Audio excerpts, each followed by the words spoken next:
So let's talk about CSS background. Background plays an important role in the visual presentation of a web page. Background properties are background-color, image, repeat, attachment, and position. So let's discuss it one by one.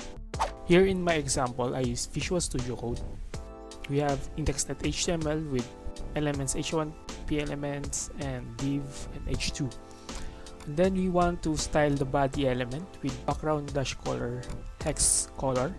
And then we want to add image in our background using background-image. Then the URL is brand.png. And then we want the repeat of the background like this. So as you can see, it is not repeating the background image. By default, it is repeat. If we want to repeat in X, we will use repeat-X. And then repeat Y like this. So let's now repeat the image. And then the position is bottom right. The image position in the bottom right of the total height of our project. You can change whatever you want.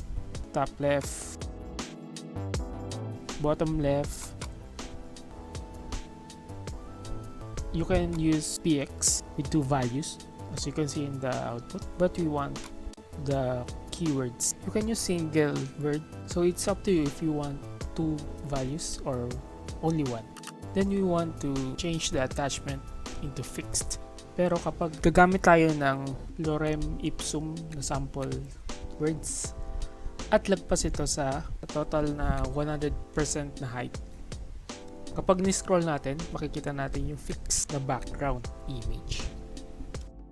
Background properties can be shorthand for setting all individual background properties at once. As you can see in my index.html previously, we have 5 background properties. So we want to change it by declaring only one line of code. And that is the use of background property. So ito yung syntax natin. May color, image, repeat, attachment, and position. So try natin i-code to. Background. Yung color natin, which is yung hex color. Copy natin. Then next yung image. Space, then yung URL, and then yung repeat.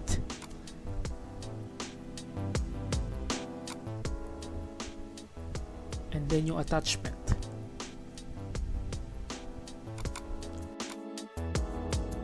Then yung position. Tapos semicolon. Tapos buray natin. Tingnan natin kung same pa rin yung changes.